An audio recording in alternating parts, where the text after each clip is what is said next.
The X-Men are really cool. That's it. The X-Men have been really iconic since their first comics in the 1960s. With that, they've branched out into other mediums like shows and movies. They were quite popular in the 90s with the animated show and the 2000s with the Fox movies. However, the movies did something that changed the perception of the X-Men to a lot of casual viewers. They made Wolverine a prominent character. Like a really prominent character. This did kind of fizzle out after Days of Future Past, and especially after Logan, which is the best of the Fox X-Men movies by the way, but it was a weird staple for a while. Even in future TV shows past the 2000s movies, they made Wolverine either a more integral part of the team beyond just being kind of a sassy dickhead, or they just straight up made him the leader of the group, which was even more puzzling. I can't completely blame any studios for making this choice, as Hugh Jackman's portrayal of the character was permanently burned into a lot of people's memories. Besides maybe being too tall, Jackman was pretty much fit to be the character and became a lot of people's ideal Wolverine. So obviously with this success, Fox wanted to heavily capitalize it with what else but making more movies about him. Thus, X-Men Origins Wolverine was born.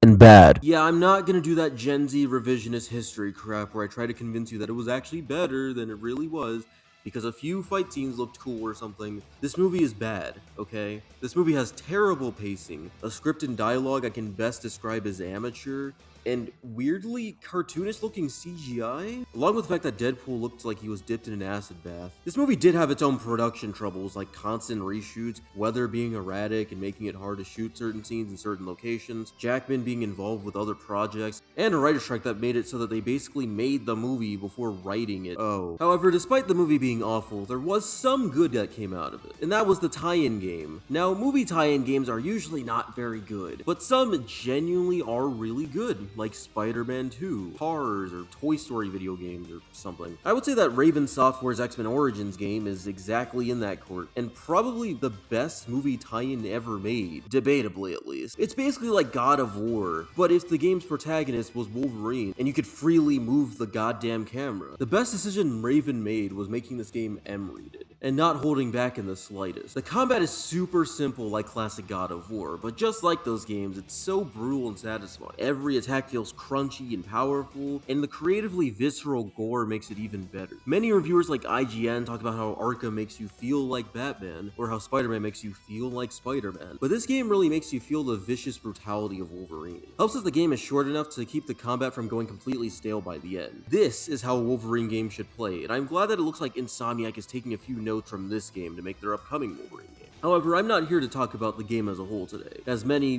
better content creators have already done so before me. Today, I'm going to be ranking all the bosses from worst to best. There are only 7 actual bosses with major characters, but I'll try my best to explain these. I won't be counting the Rock Monster or Mini Sentinel mini-bosses. With all that out of the way, let's get to ranking. Where'd you go home? Get it? I'm very aware that I said I wouldn't include any mini-bosses, but after recording this, I've realized that this video probably wouldn't be that long without including these guys anyway. Frankly, I was thinking about mashing them all together into one entry, but then I realized that that would be boring and insufficient. I had to think long and hard about which one was the actual worst, but I think the Wendigos are the ones that annoyed me the most when playing the game. I honestly wouldn't have it that low if the first and second encounters were the only ones in the game. I actually didn't mind the Wendigo's introduction in the snowy forest. It's pretty similar to the Rock Monster from earlier in the game, where you wait for an opening to jump on its back and then jab it a bunch. Moveset variety is pretty low with just a few slams and throws, but that's fine for a boss like this. They then introduced 2 Wendigos, and while it was a little tough, it didn't make me want to gouge my eyes out in rage. While it's still mildly annoying, it's pretty benign, all things considered. Managing 2 at once may be a little finicky and jank, but at least it kept me on my toes more than the first fight did. Now, with all this relative indifference, why is this fight at the bottom, you may be asking? Well, that's because there's a third fight, where you have to fight not 1, not 2, not even 3, But fucking 4! Now, this is the part where I just know Raven didn't really have anything to do with these bosses, so they just wanted to challenge the player anyway by reusing a boss, and they did a bad job at this. Unfortunately, this is completely unbalanced and this part of the fight is agony. Fighting 1 was easy and forgettable. Fighting 2 wasn't that hard, but it was enough to keep me focused on my movement, positioning, and focus without being too much of a nuisance. Fighting 4 of them just reminds me of those times in Disney Infinity where I just spawned in multiple big enemies into the toy box hitbox before they then decided to just completely gangbang me afterwards. This isn't a skill issue thing, it's just really fucking stupid. And even with the environmental hazards to help you, it doesn't feel all that much more fair because they can just gang up on you anyway. It might seem unfair to put the Wendigos this low on the list, considering I'm only complaining about one bad fight out of 3 encounters, but I would say this is enough to ruin it. They weren't really interesting enough to fight anyway, so pretty much anything can make the total quality of these fights completely nosedive. Of all the mini-bosses, this is the most frustrating and dumb.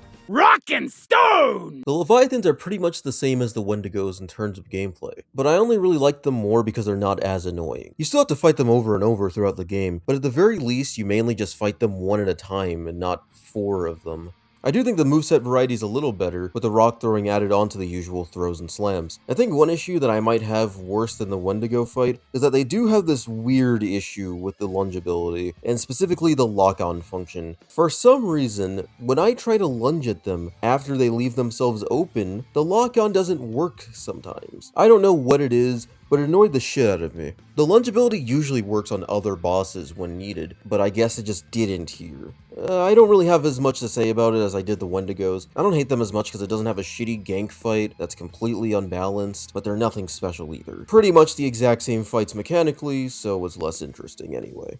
At least the finisher's kinda nice. Warning, nigga detected. At last, a mini-boss that isn't the same as the Wendigos and the Leviathans, I guess. This fight is better than those other two, but similarly, I have not that much to say about it. I think it has moves that are cooler, like the laser to shake things up, as far as projectile variety, but it's nothing special. I do think the freezing move is a little annoying, although that's on me for not moving far enough away from it when it fires. That's my fault for playing this game late at night, I guess. Also, the lunge ability literally just doesn't work on this fight at all. Like, no opening or anything. Just doesn't work. The mini Sentinel isn't a bad boss, but the later Sentinel fight is the superior battle in my opinion. I'm gonna enjoy killing you for days. Before I even try to critique this fight, I'm just going to disclose that I don't think there's a single genuinely bad fight in this game. While I don't think any of them are all that revolutionary, I don't really think I dislike any of the encounters. That said, I don't think Sabretooth's first fight is really all that noteworthy. It does remind me of the Venom vs. Wolverine fight in Ultimate Spider-Man, which I assume most of you in my audience have probably played before. However, besides that, I don't really think that fight is that great. His attack variety is lacking, at least it seems that way with how you can easily stun lock him, and he can almost never get a move out. Kinda like the aforementioned Venom and Wolverine boss fight in Ultimate Spider-Man, it is fun to fling each other around in the bar. I am a sucker for destructible environments and bosses like this because it just feels satisfying to parry and slam Sabretooth onto a table that snaps in half afterwards or something. It adds an amusing layer of scrappiness that gives a Naruto vs Sasuke at Final Valley vibe. Sadly, Victor Creed's health here is hilariously low, so you can really finish this fight in less than 2 minutes with simple button mashing. I think this is a good way to show how powerful Wolverine is in the beginning, but I think Vic is too much of a pushover and completely distracts from the feeling because of it. I think the first fight being the worst fight is a good thing because it means that every other fight is better, but this one's just underwhelming. This fight isn't necessarily bad, but I think there are better fights ahead of it, and it's probably the easiest fight in the entire game. If I glued a controller to the palms of an animal with opposable thumbs, they could probably beat this in the same time I did. And then, I think we'll drop the Hulk on an orphanage or something. This fight isn't too different from the first one, but props for being a better fight anyway. While it was fun tossing Creed around in the bar, this is a much better arena, and I find the interactable elements a lot more engaging. I like the one where you parry against a pillar and you can knock Sabretooth's head into it, and he can basically do the exact same thing to you. It creates a little funny back and forth that's hilariously entertaining. His moveset is mostly the same, but compared to the first fight, he has a lot more health, which I think makes it a lot more fun. And it comes right before the final fight too, which adds some stakes. He seems to damage you a bit more, but no new moves as far as I can tell. Something I forgot to mention in the first fight is with the utility of the lunge ability within it. Since he basically has the exact same skill set as you, he can lunge into you like you can to him. If you grab him in time, you can throw him across the room, but if you mistime your input, he flings you across the room and you take damage. I'm neglecting to mention the story impact because honestly, this game's story sucks about as much as the movies does, only really saved by the fact that the set pieces are a lot more fun and brutal. The story is already confusing enough with how much it jumps between this Africa mission and Wolverine's origin story, so it's really not worth mentioning. All of this and it's better than the movies somehow. Anyway, both of Sabretooth's fights are at the bottom, more so because they aren't particularly that exciting. There's some level of fun to be had and the clash can be really fun, but it's pretty dull compared to other fights in this game. His second fight at least does the bare minimum of being a little better. Warning, nigga detected. I've seen a lot of reviews for this game, and often I see these reviews heavily praise the giant Sentinel boss. I, on the other hand, find it to be a little bit overrated as far as bosses in this game go. I do get where they're coming from though, because the Sentinel has its moments and a lot of things I really like about it. For one, the sheer scale of fighting this Sentinel is absolutely immense, and I applaud the devs at Raven for nailing that. I even appreciate that they didn't just make it a really slapdash giant wall boss like God of War style games did this time. They so easily could have, but kudos to them for having the balls to make you actually able to fight him one-on-one, instead of him being like Gamabunta in Naruto Storm or something. I also think that there's a lot of hype towards the end of the fight, and the killing blow is absolutely awesome. However, I do think this fight has a lot of core gameplay related issues that make me not like it as much as others do. For one, despite praising the fact that this isn't a wall boss, that does come with its own issues. You can only attack at the feet because I guess this is one of those ankle biter dragon fights from every RPG ever. The problem I have with this one is that it has so much health. Now, I'm very aware that you have to make it step on these electrical panels to do more damage, but for some reason it didn't really register that often when I fought it. And even when it doesn't change the fact that the moveset is still pretty small. Pretty much all it does is stomp and shoot projectiles, and it wouldn't be so bad if there were at least a little bit more variation. But there's really not. I do like the moments where it can grab you and you have to mash attack to get out, because it's a little bit of mindless fun, and the Sentinel looks absolutely terrifying as it's about to incinerate you with its lasers. I wish I liked this fight more, but most of it is just wailing at its legs for 5 minutes. This fight also commits one giant sin in my book, which is enemy padding. Sadly, even modern games released in the 2020s haven't escaped this unfortunate curse, and it's always annoying. Now, in this context, I do see the value of grabbing the soldiers and generating invincibility frames to heal up a bit more, or to farm for rage points, but otherwise, they're still kind of annoying. Just a funny fun fact, this was a fight that wasn't even in the movie because the game was originally going to be a solo Wolverine project before being mended and molded into the movie storyline. So this was probably a boss conceptualized from the earlier parts of development. Makes sense, considering that this game's story stitches the main story of the movie and this Days of Future Past post-apocalyptic storyline where Wolverine has a completely different face and hair in these pre-rendered cutscenes. To get back on track, I promise I don't hate this fight, but I think that it gets a lot more credit than it deserves. It's not a completely unenjoyable fight, but it's low on the list for a reason. It has a lot of spectacle, and the fact that this fight even exists in this game is impressive in itself. Unfortunately, it could have been way better, and hopefully Insomniac learns from this fight and makes a better one in their game. Apocalypse. Sabretooth was a pretty decent mirror matchup type of boss, but what if you had a mirror matchup against yourself? The bonus Wolverine bosses that you can access if you get certain collectibles in the story are exactly like this. Note that I said bosses and not boss, and that's because they come in 3 different skins, which you unlock after fighting these guys, and can wear at any point in the story, and it looks great. Anyway, the yellow and blue Wolverine is the easiest one, and they get progressively harder with each fight, although it's not that hard. They all have relatively the same moves because they all have your moveset, but I think this kind of boss is great because of that. It wasn't until playing Jedi Fallen Order, the ripe old age of 14, that I realized how terrifying it is to go up against the character that you've been playing as, even if you're playing as that same character in that moment. While I don't think that these Wolverine fights are on the same level as evil Cal Kestis on Jedi Master difficulty or anything, it still elicits a similar feeling as it did in Jedi, which was released 10 years after this, by the way. I do wish that this took place in something that wasn't just this training arena, and that you could take more advantage of the environment though. Perhaps if it was set in a forest or something, it would have been better because you could throw each other into tree branches and then stab each other. I don't know, I'm just spitballing here.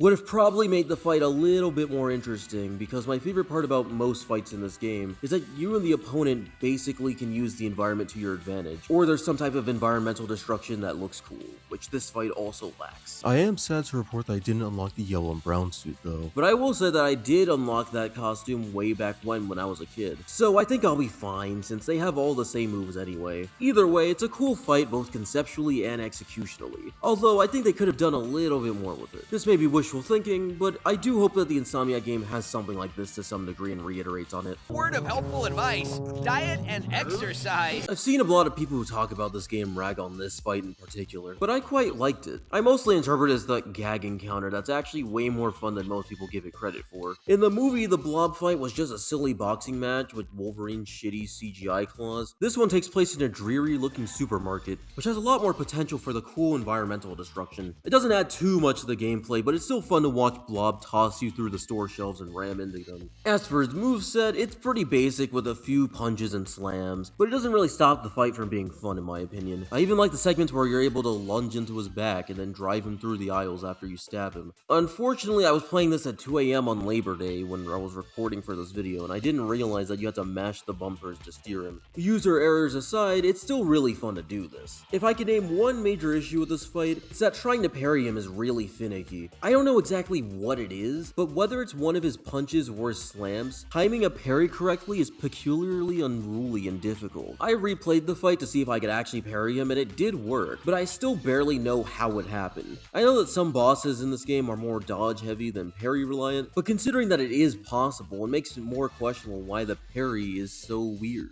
Otherwise, this is still a very fun bout, even if it doesn't have the most depth and has the most annoying parry timing ever. You know how long I've been waiting for this? Woo, I'm about to make a name for myself here. Despite having the most comically dumb looking fight scene in the movie, the Gambit fight in this game is pretty cool. It spans an entire mission and it's really good overall. The first phase starts off pretty traditionally, although here there's a lot more moveset variety compared to other bosses in my opinion. I do appreciate this is one of the few bosses to have a variety of ranged moves, rather than being mostly melee focused like others, excluding the Sentinel and the #1 boss on this list, wink wink nudge nudge. Anyway, his volley of cards is so satisfying to parry, especially in the final phase. Even his melee attacks are varied in not just look, but also speed and your ability to judge parry timing. He's also very mobile and will move around a lot throughout the whole arena. I would usually find this really annoying, but I think it's cool here because it doesn't just evade you and go to the other side of the map or anything, and does so more to change things up for the time being. Plus you can close in on him with your lunge, so it's fine. The fact that this boss lasts throughout the entire mission is a little bit of a double-edged sword in my opinion. On one hand, it is really great to see all these distinct phases of Gambit spread throughout instead of just being all in one place, while also being in different areas. But on the other hand, considering how long the level is, it does draw out the fight by making you feel like you're just placing long ads there. Also, these double spear ladies, worst enemy type in the entire goddamned game. It's fine when you fight them solo, but when you fight a lot of them, it's really overwhelming. And it feels like when I was 12 and amateurishly made a bunch of hard enemies surround the main character when making a game in RPG Maker or Scratch or some shit. I know that these enemies technically have nothing to do with the fight, but considering that the boss is split up into segments within the level, I kinda have to mention this. Either way, this fight is one of the highlights of the game, and the third phase is great. I love the segment before the final phase starts where you're basically tightrope walking on top of a crane.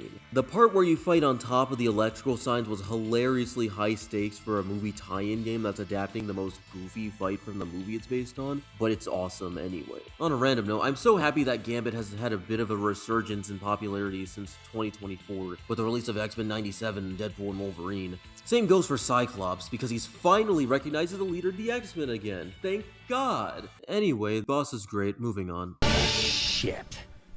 Did I leave the stove on? Even though the movie version, not you, of Deadpool looks pretty terrible and like a rejected Baraka design instead of the titular character, this fight is pretty great. I mean the game's fight, obviously, because the movie's fight was fucking awful. Hot take, but the design on its own is not that bad. It's just not Deadpool. Like, at all. If this was some original character that wasn't Wade Wilson, I wouldn't mind. So the design is okay, but overall it's just not him. Anyway, as stated in the transition, this is the best fight in the whole game, and only Gambit came close, because it was just a bit drawn out, so it kinda didn't make it. Oh well, sorry. This fight starts pretty standardly, but that's okay, because it's still fun to trade blows with Acid Bath Pool. His moves remain pretty simple until the second phase, where it starts using his laser eyes and teleporting. Occasionally, the teleport does get a little annoying, but he doesn't do it so much that it gets dumb, and I think the fact that you still have the lunge ability to close the gap does enough for me to not be too mad at it. I will say that the thing that annoyed me the most was him shooting at parts of the roof and making gaps. I don't know what it is, but sometimes you're just caught at the exact wrong angle and you just fall to your death because you weren't fast enough to get to the other side. It's also just really easy to fall in between the cracks. This wouldn't be so bad if the penalty was as simple as losing a bit of health, but no, you have to start phase 2 all over again, even if you're at phase 3. It's really funny that they try to tease a Days of Future Past style sequel where Wolverine's in the future that's completely disconnected from this game. Especially since Raven Software has essentially just been banished to the Call of Duty mines for several years. I hate everything. That little issue aside, there's still a lot of fun to be had here. A sentiment shared with most of the bosses that's especially true with this one is that it's honestly just satisfying to brutally beat the shit out of him. I think it's a fun and fair fight that tests everything you've learned up until this point, which any good boss should do anyway. This game was really fun to revisit to make this video. I'm sure others will probably make more videos on this game, but I doubt they'll care enough to make a boss ranking for it like I did. Bosses often get mentioned, but I never really see anyone cover them for this game in any depth beyond a few short segments. I'm very aware that Insomniac will never see my videos because they're a large development team, and I haven't said anything too controversial. However, I do hope that they realize some of the flaws with the bosses in this game, and try to fix them in their own Wolverine game. I wrote all of this before spring, so I'm not really sure about any new gameplay that they've shown, but the gameplay we saw months ago looked great, and I can't wait to see how it plays when it comes out. Insomniac, just please, do not fuck this up.